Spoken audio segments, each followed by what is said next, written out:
Qué lindo poder estar juntos nuevamente, poder compartir este tiempo de adoración y también de comunión con hermanos, con los hermanos y poder también disfrutar también de la palabra, ¿no? Y las alabanzas que son tan lindas, ¿no? Nos hacen tanto bien al corazón poder entregar nuestra alabanza a nuestro Señor, ¿no? La gratitud de nuestros corazones por lo que el Señor ha hecho por cada uno de nosotros y hace, ¿no? Así que bien, vamos a abrir nuestras Biblias en 2 Corintios, capítulo 2, y vamos a meditar en esta tarde en este libro que estamos pensando.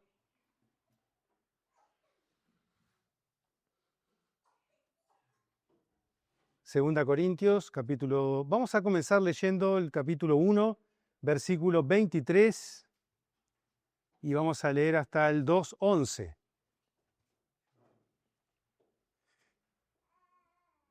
2 Corintios 1, 23 hasta el 2:11. Vamos a pensar en esta tarde en cuatro conceptos o cuatro palabras que aparecen aquí en este pasaje y vamos a reflexionar en ellos. ¿Qué nos dice el Señor con respecto a esto, ¿no? Y recordar algunas cosas que quizás ya muchos sabemos, pero está bueno poder traer nuevamente a la memoria la palabra del Señor. Dice, mas yo invoco a Dios como testigo, estoy leyendo 2 Corintios 1, 23. Mas yo invoco a Dios como testigo sobre mi alma, que por consideración a vosotros no he vuelto a Corinto. No es que queramos tener control de vuestra fe, sino que somos colaboradores con vosotros para vuestro gozo, porque en la fe permanecéis firmes. Capítulo 2 ahora. Pero en mí mismo decidí esto, no ir otra vez a vosotros con tristeza, porque si yo os causo tristeza, ¿quién será el que me alegre sino aquel a quien entristecí? Y esto mismo os escribí para que cuando yo llegue no tenga tristeza de parte de los que debieran alegrarme, confiando en todos vosotros de que mi gozo sea el mismo de todos vosotros. Pues por la mucha aflicción y angustia de corazón os escribí con muchas lágrimas, no para entristeceros, sino para que conozcáis el amor que tengo especialmente por vosotros. Pero si alguno ha causado tristeza, no me la ha causado a mí, sino hasta cierto punto, para no exagerar a todos vosotros. Es suficiente para tal persona esta reprensión que le fue impuesto por la mayoría. Así que, por el contrario, vosotros más bien debierais perdonarlo y consolarlo, no sea que en alguna manera éste sea abrumado por tanta tristeza. Por lo cual os ruego que reafirméis vuestro amor hacia él, pues también con este fin os escribí, para poneros a prueba y ver si sois obedientes en todo. Pero a quien perdonáis algo, o a quien perdonéis algo, yo también lo perdono, porque en verdad lo que yo he perdonado, si algo he perdonado, lo hice por vosotros en presencia de Cristo, para que Satanás no tome ventaja sobre nosotros, pues no ignoramos sus ardiles o sus maquinaciones. Ahora vamos a pasar al capítulo 7, versículo 8. Damos unas hojitas para adelante. Capítulo 7, versículo 8. Porque si bien os causé tristeza con mi carta, no me pesa, aun cuando me pesó, pues veo que esa carta os causó tristeza, aunque solo por poco tiempo. Pero ahora me regocijo, no de que fuisteis entristecidos, sino de que fuisteis entristecidos para arrepentimiento, porque fuisteis entristecidos conforme a la voluntad de Dios, para que no sufrierais pérdida alguna de parte nuestra. Porque la tristeza que es conforme a la voluntad de Dios produce un arrepentimiento que conduce a la salvación, sin dejar pesar, pero la tristeza del mundo produce muerte. Porque mirad qué solicitud ha producido en vosotros esta tristeza piadosa, qué vindicación de vosotros mismos, qué indignación, qué temor, qué gran afecto, qué celo, qué castigo del mal. En todo habéis demostrado ser inocentes en el asunto. Así que aunque os escribí, no fue por causa del que ofendió, ni por causa del ofendido, sino para que vuestra solicitud por nosotros se manifestara a vosotros delante de Dios. Por esta razón hemos sido consolados. Hasta ahí con la lectura. Leímos saltamos al capítulo 7 porque hay una correlación entre lo que Pablo está hablando ahí en el capítulo 2 y esto otro que leíamos en el capítulo 7. Esta no es Reina Valera. No, esta es la Biblia de las Américas. Es un poquito distinta, pero se sigue igual la lectura, ¿no? O quedan muy perdidos. Bien, voy a contextualizar un poquito por qué Pablo escribió estas palabras, pero quisiera comenzar diciendo esto.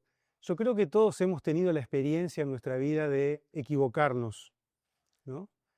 Todos hemos tenido la experiencia en nuestra vida, hablando de manera criolla, de meter la pata, como se dice vulgarmente, ¿no? De cometer errores. Así es nuestra andar aquí en la tierra. Aún siendo cristianos, ¿no? Si bien el cristiano es cristiano porque tiene a Cristo en el corazón, ¿no? Porque se arrepintió de sus pecados y confió en la obra de Cristo, entregó su vida a Cristo, ¿no? Y lo recibió el Señor. Y tenemos a Cristo en nuestro corazón, los creyentes. Y si hay alguna persona aquí que quizás no tenga esta experiencia, qué bueno que en esta tarde pudiera reflexionar sobre esto, porque lo que vamos a ver acá es exactamente el mismo proceso que Dios quiere que nosotros hagamos, creyentes y también aquellos que aún no han creído. Porque todos tenemos esta tendencia muchas veces a equivocarnos. Pero cuando nos equivocamos o metemos la pata, la idea no es que quedemos en esa situación, sino que hay toda una serie de herramientas que Dios utiliza. ¿Para qué? Para que nosotros nos demos cuenta del error que hemos cometido, que la Biblia se llama pecado, ¿verdad? Del pecado que hemos cometido, y de esa manera ser perdonados por Dios, ser perdonados por aquellos a los cuales hemos ofendido, y lo más importante es poder nuevamente ser restaurados a la comunión con todos los hermanos y con aquellas personas con las cuales de repente nosotros hemos ofendido. Así que la Biblia es maravillosa porque nos presenta, ¿no? No que cuando una persona recibe a Cristo, o una mujer, un hombre, una mujer recibe a Cristo, se transforma en una super persona, ¿no? Sino que pasa a ser un hijo de Dios, pero también muchas veces no somos perfectos, somos falibles, o sea, cometemos errores, pero qué bueno es que Dios pone todo su interés en buscarnos para traernos nuevamente a la comunión con Él. Y a la comunión también con aquellos hermanos, con aquellas personas con las cuales quizás nosotros hemos ofendido a esas personas, ¿no? O hemos cometido un pecado sobre esa persona. Así que estos versículos que hemos leído plantean un contrapunto entre dos sentimientos que puede experimentar una persona o que puede experimentar un cristiano. La primera de ellas, que es lo más hermoso y que es el estado natural del cristiano, es el gozo. El gozo. La persona, el cristiano, debe llevar una vida de gozo, de alegría, de felicidad, en el sentido más amplio de lo que implica esa palabra. La Biblia usa esta palabra, gozo, que no la usamos mucho en nuestro, por lo menos acá en el español latinoamericano, pero implica, ¿no? Quizás es más fuerte que la palabra alegría, que la palabra felicidad, pero implica esas cosas, ¿no? El gozo más grande que tiene una persona, un cristiano, es el de haber sido perdonado por sus pecados. Vive alegre y gozoso delante del Señor. ¿Para qué? ¿O por qué? Porque siente su perdón. El Señor dijo en una oportunidad a sus discípulos que se habían medio como regocijados, sentido orgullosos, porque habían podido sacar unos demonios y no sé qué, hay unas cuestiones. El Señor le dijo, no. Ustedes siéntanse gozosos, ¿por qué? Porque sus nombres están escritos ¿dónde? En los cielos. Esa es la razón de gozo más grande que puede tener un cristiano, a pesar de las circunstancias que nos pueda tocar vivir. El hecho de ser perdonados y poder decir, yo tengo gozo porque mi nombre está escrito en los cielos, porque Dios lo escribió allí en el libro de la vida el día que me arrepentí de mis pecados y acepté a Cristo como mi Señor y como Salvador. Ese es el gozo más grande. Dice la Biblia, el Señor también contó una parábola y dijo que aquella parábola de la moneda perdida, una mujer que pierde una moneda y luego la encuentra, y cuando la encuentra dice que se regocija con sus amigos, o llama a sus amigas, porque había encontrado esa moneda perdida, y el Señor utiliza esa parábola sencilla para decir que hay mucho gozo en los cielos, en la presencia de los ángeles, cuando un pecador se arrepiente, ¿no? Así que el gozo más grande que se produce en los cielos es cuando un pecador, un hombre o una mujer viene delante de Dios y dice: soy pecadora, soy pecador y necesito el perdón, necesito a Cristo. Reconozco que Cristo da su vida por mí en la cruz y derrama su sangre para perdonar mis pecados. Y confieso, ¿no?, a Cristo como mi Salvador, lo recibo como mi Salvador y como Señor. Eso trae perdón, eso trae paz, eso trae justificación, eso trae gozo en el corazón. Yo creo que todos los creyentes hemos experimentado eso, el gozo de la salvación, y lo experimentamos constantemente. Es el estado natural del cristiano. Por eso leí estos dos primeros versículos del capítulo 1, versículo 23, porque Pablo en el versículo 24, 1:24 dice: no es que queramos tener control de vuestra fe, sino que somos colaboradores con vosotros para vuestro gozo. Me encantó esta expresión de Pablo, colaboradores del gozo. Los creyentes debemos ser colaboradores del gozo. A veces el gozo se puede perder, y eso es lo que vamos a ver ahora, pero Dios quiere que volvamos a retomar ese gozo, ¿no?, esa alegría, esa felicidad de ser creyentes. Y Pablo, lo que pasó en esta iglesia, él les escribe a esta iglesia de Corinto. ¿Por qué razón? Porque hubo allí algunos hermanos, y específicamente algún hermano, que se levantó contra Pablo, ¿no? Podemos decir, ¿no?, se opuso a Pablo, no reconoció que Pablo era un apóstol, ¿no? Y lo ofendió a Pablo, lo ofendió. Y ese hermano estaba dentro de o sea, era un creyente, era un cristiano que cometió un error, metió la pata, como podríamos decir, ofendió al apóstol Pablo, y eso obviamente cuando uno ofende a un hermano, comete un pecado.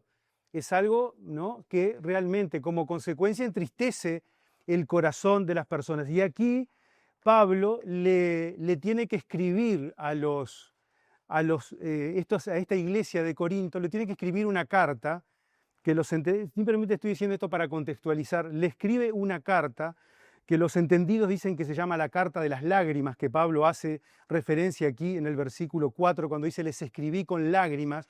Una carta que no la conocemos, que no está acá en la Biblia, Dios no quiso que estuviera en la Biblia, pero se asume que Pablo escribió esta carta a los hermanos de Corintios para hacerle ver que ellos y ese hermano habían metido, ¿no?, la pata, como decimos así, ¿no? Lo habían ofendido, no, y específicamente esta persona se había puesto en contra del apóstol Pablo. Y esto trae todas unas consecuencias, porque cuando el pecado toma parte de nuestra vida, el pecado siempre trae consecuencias, no solamente personales, sino también en nuestro entorno. Eso es una realidad. En nuestra familia, en nuestro trabajo, en la iglesia.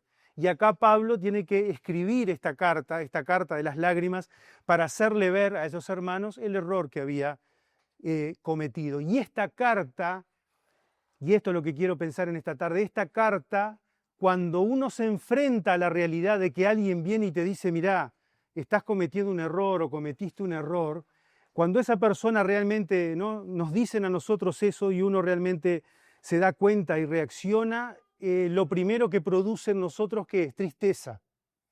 Y ahí hay todo un proceso que se va a dar acá para que luego de esa tristeza pueda haber una restauración nuevamente de la comunión con Dios y la comunión con aquella persona a la cual yo ofendí, o con aquella persona con la cual yo cometí un error.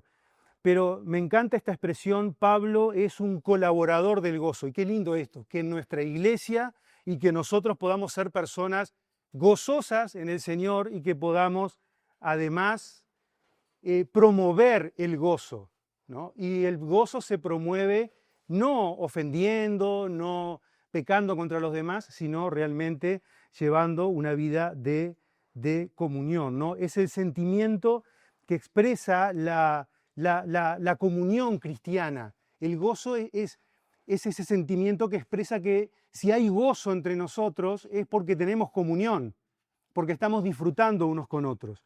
En el versículo 3 dice ahí del capítulo 2, y esto mismo les escribí para que cuando yo llegue no tenga tristeza de parte de los que debieran alegrarme, confiando en todos vosotros de que mi gozo sea el mismo de todos vosotros. Pablo tenía pensado ir a visitar a estos hermanos de Corinto, pero retuvo su visita y dijo, no quiero ir todavía, y les escribe esto que estamos viendo. ¿Por qué? Porque Pablo estaba esperando, escribió esa carta de las lágrimas para que surgiera un efecto en la vida de esa persona que lo había ofendido, para que se volviera a restaurar de nuevo el gozo. Porque cuando algo está mal entre los hermanos, o cuando tenemos algo mal entre alguna persona, aún dentro de la familia, no puede haber gozo en nuestro corazón. Cuando hay pecado que no ha sido confesado, cuando hay a veces enojo que ha sido retenido, ira que está retenida, y eso que puede guardar nuestro corazón, no puede haber gozo. No puede haber gozo si no hay pecado perdonado. El gozo se pierde automáticamente cuando nosotros pecamos. Y pensando quizás en alguna persona aquí, ¿no?, que todavía no tiene a Cristo, no podemos tener el verdadero gozo como pensábamos hasta que mis pecados no sean perdonados. Podemos vivir la alegría del mundo, podemos vivir, pero nos falta eso, ¿no? El gozo profundo de decir yo soy un hijo de Dios porque he sido perdonado por Cristo. Esa es la primera palabra que quería pensar en esta tarde, la palabra gozo. Pero después, acá, y relacionado con esto, surge una palabra que se repite muchas veces y es la palabra tristeza. Y vamos a pensar brevemente en esta expresión, en la palabra tristeza. Todos sabemos lo que es estar triste. Lo opuesto a tener gozo, a tener alegría, es tener tristeza. Y el pecado produce tristeza. Y el Señor no quiere que haya pecado en nuestro corazón sin confesar, porque eso produce tristeza. La Biblia acá nos presenta dos tipos de tristeza. En el capítulo 7, versículo 10, si me acompañan ahí, que leímos, que es como la continuación de estas palabras que Pablo está diciendo, porque hay como un paréntesis en el libro de Corintios y después retoma allí. Fíjense que dice versículo 10, porque la tristeza que es conforme a la voluntad de Dios produce un arrepentimiento que conduce a la salvación sin dejar pesar o sin dejar remordimiento. Pero la tristeza del mundo produce muerte. Hay una tristeza que podemos sentir las personas, y es la tristeza que produce el mundo. Y qué fea que es esa tristeza, porque es una tristeza que no es fructífera, es una tristeza que no produce ningún tipo de fruto ni ningún beneficio para la persona. Es la tristeza que dice que produce muerte. Y es lo que uno ve en las personas que no tienen a Cristo, las personas que viven en lo que le llamamos el mundo, que no son del Señor, que siguen la corriente de este mundo. Digamos, todos vivimos en el mundo, pero la Biblia habla del mundo como sistema, como la manera de vivir del mundo que es contraria a Dios. Y la gente vive en esa tristeza que produce muerte. Y esa tristeza lleva, por ejemplo, a tomar acciones en la vida de las personas que son muy tristes, de gente que se entrega a las drogas, como sabemos, al alcoholismo, a las drogas, al sexo sin control, tantas cosas, al amor al dinero, al vivir la vida desenfrenada para poder obtener cosas materiales. Quizás algunos se dedican a cosas más lícitas, que son quizás, yo qué sé, los deportes, o está bien hacerlo, determinadas cosas que tratan de llenar el corazón de alguna manera, pero que en el fondo después no llevan a nada, o sea, producen tristeza, porque realmente esa tristeza, como dice la Biblia, produce muerte, no es una tristeza que produce fruto. Pero acá la Biblia es interesante porque Pablo habla del gozo, colaboradores del gozo, pero habla de la tristeza. Y acá, ¿qué fue lo que pasó? Que cuando él escribió esta carta, ¿no?, a estos hermanos de Corinto, esta carta surgió de efecto, porque lo que produjo en los hermanos que recibieron esta carta, y específicamente en esa persona que lo había ofendido a Pablo, produjo una tristeza, ¿no? Una tristeza, pero una tristeza que dice la Biblia que es la que viene de Dios. Que allí mismo leímos en capítulo 7, versículo 10, es la tristeza conforme a la voluntad de Dios que produce ¿qué cosa? Arrepentimiento que conduce a la salvación sin dejar pesar o sin dejar remordimiento. Esta tristeza es una tristeza piadosa, como dice ahí, es conforme a la voluntad de Dios. Procede de Dios. Es Dios que está usando esto. Cuando a nosotros nos muestran el pecado, debería producir en nosotros ese reconocimiento de que he ofendido a Dios y que a veces he ofendido a una persona.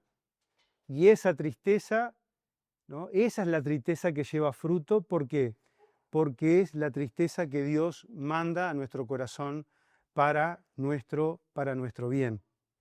Es producto de la reprensión, o lo que la Biblia llama aquí también la palabra disciplina, ¿no? Cuando alguien nos llama la atención por algo que hemos hecho mal. No vamos a entrar acá a hablar del tema de la disciplina en la iglesia, pero sí esta verdad de que cuando yo acepto esa reprensión, automáticamente, o dicho de otra manera, cuando yo reconozco que he pecado, o en el caso, ¿no?, de que soy un pecador perdido, eso produce tristeza en nuestro corazón, ¿no? Porque reconozco que he ofendido al Señor.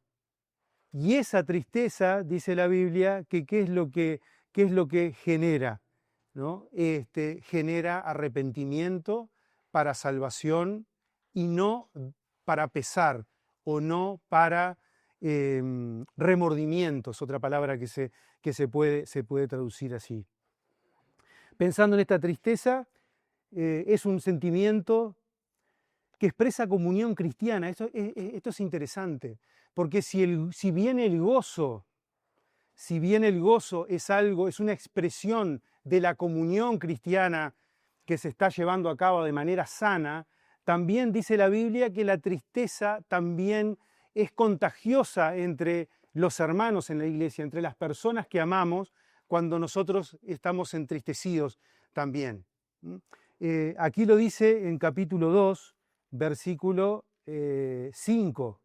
Fíjense allí lo que dice Pablo: pero si alguno ha causado tristeza, hablando de esta persona que lo había entristecido a Pablo, pero si alguno ha causado tristeza, no me la ha causado a mí, sino hasta cierto punto, para no exagerar, a todos vosotros. O sea que esta persona que había ofendido a Pablo, no solamente lo había entristecido a Pablo, sino que ese pecado no había producido esa tristeza que había entristecido también a toda la iglesia. La tristeza también es un sentimiento de la comunión cristiana. Dice Pablo en 1 Corintios capítulo 12, versículo 26, si vamos allí, cuando está hablando del cuerpo, que los creyentes somos parte del cuerpo de Cristo. Allí está hablando de los dones, en 1 Corintios capítulo 12, versículo 26. 1 Corintios capítulo 12, versículo 26. Y si un miembro sufre, dice aquí, y si un miembro sufre, todos los miembros sufren con él. Y si un miembro es honrado, todos los miembros se regocijan con él. O si un cuerpo es honrado, si un miembro, ¿qué está hablando Pablo acá? Que cuando hay un creyente que sufre en la iglesia, ese sufrimiento es propio de toda la iglesia. Y cuando un creyente también es glorificado, ¿no?, es puesto en alto, es reconocido en la iglesia, como dice aquí, es honrado, todos los miembros también se gozan, porque los cristianos no vivimos aislados, ¿verdad?, sino que el cristiano es llamado a vivir en comunión en la iglesia. Dios creó la iglesia, es el lugar donde el cristiano crece y se desarrolla. Ahí debemos estar, ¿no? Para edificarnos mutuamente, y en ese proceso de edificación también existe esto, para decirnos, mirá, esto está mal en tu vida, exhortarnos, ayudarnos, marcarnos, ¿no? El camino, digamos, correcto dentro del Señor, obviamente todo en amor, con misericordia y amor, para que nosotros podamos vivir vidas plenas y vidas gozosas. La tercera palabra que quería pensar con ustedes es la palabra arrepentimiento, justamente. Gozo, tristeza y arrepentimiento. La palabra arrepentimiento en la Biblia es una palabra es una palabra interesante porque implica un cambio de mentalidad, un cambio de dirección. Cuando una persona se arrepiente, se da cuenta del pecado que cometió, pensando en el arrepentimiento de nuestros pecados, esa es la palabra, se da cuenta que ofende a Dios, que el camino que está llevando va contra la voluntad de Dios, y cuando uno se arrepiente, lo que hace es cambia de rumbo, ¿no? O sea que si iba caminando hacia aquel lugar, se da cuenta de que ahí no es y camina en sentido contrario. Ese es el sentido de la palabra arrepentimiento. Cuando hay verdadero arrepentimiento, hay reconocimiento de que somos pecadores y que necesitamos de Cristo. No hay salvación sin arrepentimiento. A veces cuando predicamos el Evangelio nos olvidamos de esta parte muy importante. Cuando Cristo comenzó a predicar, empezó a predicar el arrepentimiento, junto también Juan el Bautista, el arrepentimiento y el perdón de pecados. Cuando yo recibo a Cristo en el corazón, como solemos decir en la predicación, cuando creo en Cristo, es porque veo que necesito de Cristo para la salvación, porque me pierdo en el infierno a causa de mi pecado, y eso eso ya implica un arrepentimiento. Es un cambio de dirección en mi vida. Yo fui criado desde mi niñez en una religión tradicional aquí en nuestro país. Y durante mucho tiempo, hasta los 17 años, hasta que me convertí, yo creía que iba a ir al cielo por mi buen comportamiento o por cumplir determinados ritos dentro de esa religión o lo que fuera. Hasta que un día me predicaron el Evangelio y me dijeron, mirá, sos pecador, tenés que arrepentirte. Tenés que darte cuenta que ese camino de salvación que vos seguís no te va a llevar a ningún lado sino al infierno. Necesitas de la obra de Cristo, porque Dios envió a su Hijo al mundo para morir en la cruz, ¿no? Y para el perdón de nuestros pecados. Necesito de Cristo, no hay otro medio, no hay otro camino para ir al cielo. Yo soy el camino, la verdad y la vida, dijo el Señor Jesucristo. Y cuando uno se da cuenta de esta verdad, hace un clic en la cabeza y se reconoce que es pecador delante de Dios y le pide perdón y recibe la salvación. El verdadero arrepentimiento conduce a la salvación, y dice ahí que no sin dejar pesar o sin dejar remordimiento. Arrepentimiento es distinto de remordimiento. Cuando una persona siente remordimiento, lo que siente es, se da cuenta de que metió la pata, de que cometió pecado, pero no está dispuesto a cambiar. Sigue empecinado en su propio camino. ¿Entiende? Y si a veces, incluso cuando nosotros, por ejemplo, ofendemos a una persona, ¿no? Y yo tengo que pedirle perdón a esa persona porque realmente lo ofendí, el verdadero perdón tiene que surgir del arrepentimiento, no del remordimiento, porque el arrepentimiento, cuando una persona se arrepiente, no está enfocada en sí mismo, en pedir perdón para quedar bien yo, sino que en pedir perdón para restaurar la comunión con esa persona, el honor de esa persona, y esa persona a la cual yo ofendí pueda ser restaurada y pueda yo tener, digamos, o pueda ser vindicada esa persona, ¿no? A veces nosotros decimos, bueno, le pedí perdón porque así quedó bien y lo digo que pedí perdón. Eso no es arrepentimiento, eso es remordimiento, eso es darse cuenta de que cometí un pecado, pero el verdadero arrepentimiento, dice aquí, conduce a salvación y no es el remordimiento. Es el dolor porque cometí el pecado, y cuando lo pensamos delante de Dios, cuando yo me arrepiento de mi pecado delante de Dios, es porque me doy cuenta que ofendí al Señor, a la santidad del Señor, y entonces estoy dispuesto a cambiar mi rumbo y caminar en sentido opuesto al que venía caminando. No seguir empecinado con ese pensamiento. Así que el arrepentimiento produce salvación y no deja remordimiento, no deja pesar, porque una vez que uno se arrepiente y experimenta el perdón y la salvación, automáticamente no hay más lugar para el pecado, el remordimiento, la conciencia queda limpia, vuelve el gozo de la salvación, dice la Biblia. Dice el salmista, devuélveme el gozo de la salvación.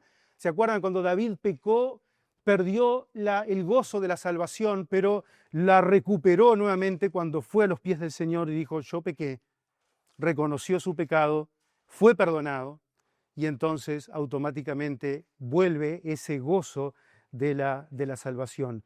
Pero además el arrepentimiento, si ustedes se fijan acá en el capítulo 7, produce otras cuestiones. Acá iba, ¿no? El tema del arrepentimiento es muy profundo, pero acá Pablo numera para ejemplificar, ilustrar y darnos más luz sobre esto, que el arrepentimiento produjo, no solamente en ese hermano que se arrepintió, sino también en la misma iglesia, produjo solicitud.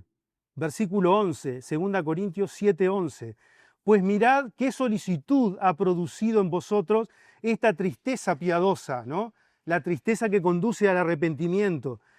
Qué solicitud, qué vindicación de vosotros mismos, qué indignación, qué temor, qué gran afecto, qué celo, qué castigo del mal. En todo habéis demostrado ser inocente en el asunto. Así que cuando hay verdadero arrepentimiento, hay solicitud. ¿Qué significa solicitud?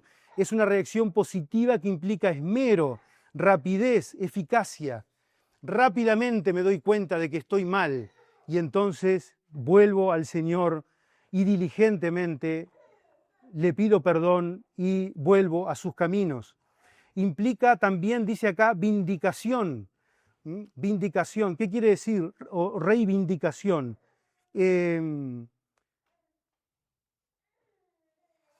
pecado no confesado lleva muchas veces, y acá Pablo le estaba hablando a estos hermanos, el pecado no confesado dentro de un grupo, dentro de la iglesia, lleva muchas veces a que nos metan a todos en la misma bolsa. Pasa muchas veces eso. Pasa también en un ambiente de trabajo o en algún lugar donde alguien comete una infracción, mientras que no se sabe quién es el culpable, hace que todos estén bajo la misma situación y sospechosos de haber producido eso. Pero cuando hay arrepentimiento, cuando hay confesión de pecado, ese pecado vindica o reivindica digamos, quién es el culpable de eso, ¿no? Y en este caso Pablo utiliza esa expresión, ¿no?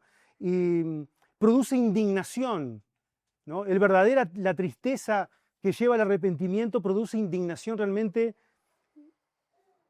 Metí la pata, es tremendo lo que hice, ese es el sentimiento, ¿no?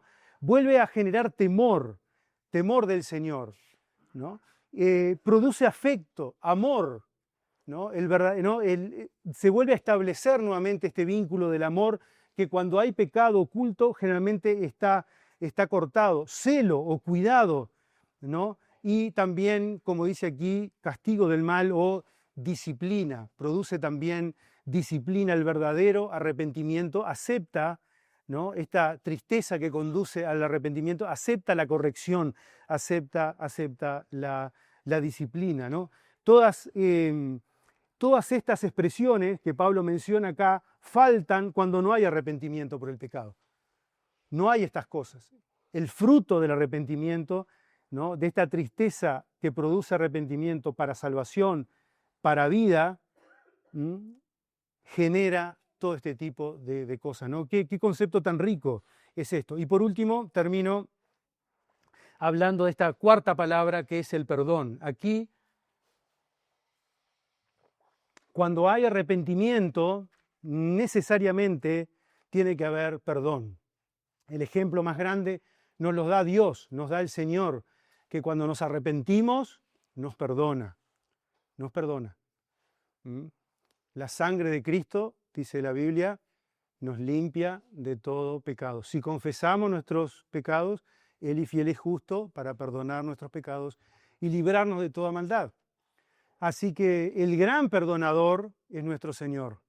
Cuando el Señor nos enseñó a orar en aquella oración que se conoce como el Padre Nuestro, hay una parte que el Señor dice, y perdona nuestros pecados, dirigiéndose al Padre, así como nosotros perdonamos ¿a quién?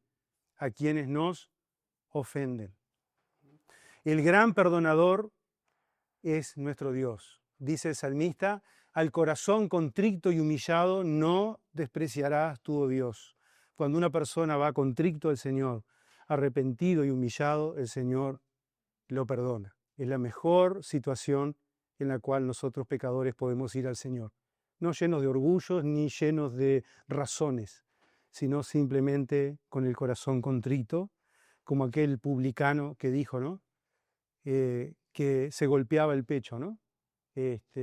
Como aquel hijo pródigo que vino a su padre y dijo, he pecado contra el cielo y contra ti, ya no soy digno de ser llamado tu hijo. Y que recibe del Padre, recibe el perdón. Y Pablo acá escribe estas palabras ¿no? que estamos leyendo en el capítulo 2, justamente eso, ¿no? Porque esta persona en la iglesia que se había opuesto a él, fue disciplinado, ¿no? Fue reprendido, se lo hizo ver, bueno, estuvo también fuera de comunión en la iglesia, en fin, y esto le causó tanta tristeza a esta persona que realmente lo hizo reaccionar. Esa tristeza lo llevó al arrepentimiento. Dice el versículo 6 del capítulo 2, es suficiente para tal persona esta reprensión que le fue impuesta por la mayoría.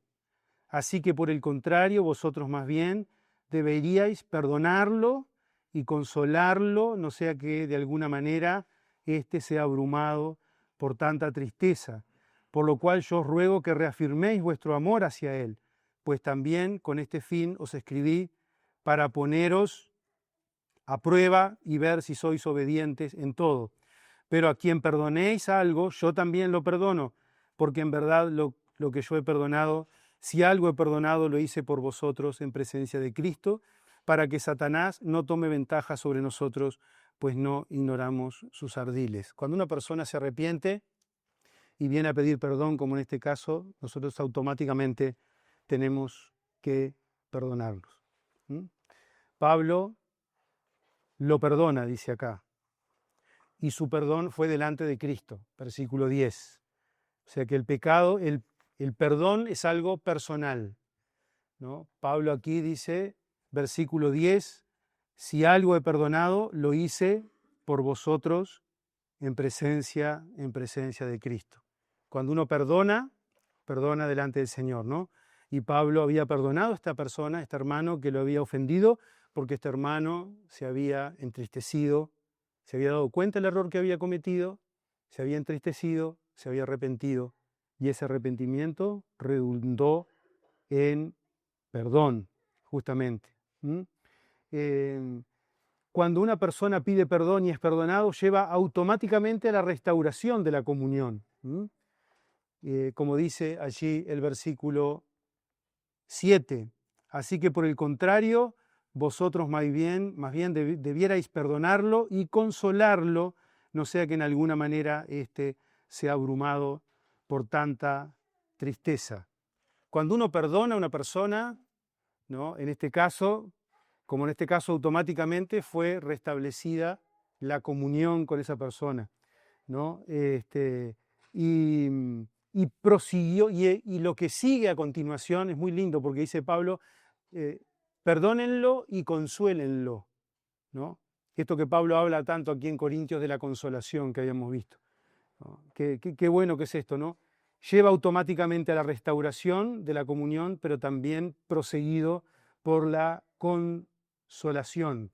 Y además de la consolación debe ser reafirmado, como dice ahí en el versículo 7, el amor para con Él.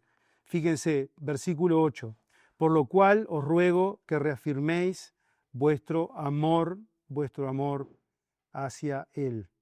No dice acá que el amor tiene que volver a expresarse, tiene que aparecer de nuevo el amor. El amor siempre está en todo el proceso. Esto no nos podemos olvidar. Todo el proceso, cuando una persona se equivoca, alguien me ofende, ¿no? O nos ofendemos, siempre el amor debe prevalecer. Aunque la comunión se corte, aunque no tengamos que resolver eso, pero siempre el amor. La palabra amor acá es la palabra ágape, que es el amor de Dios.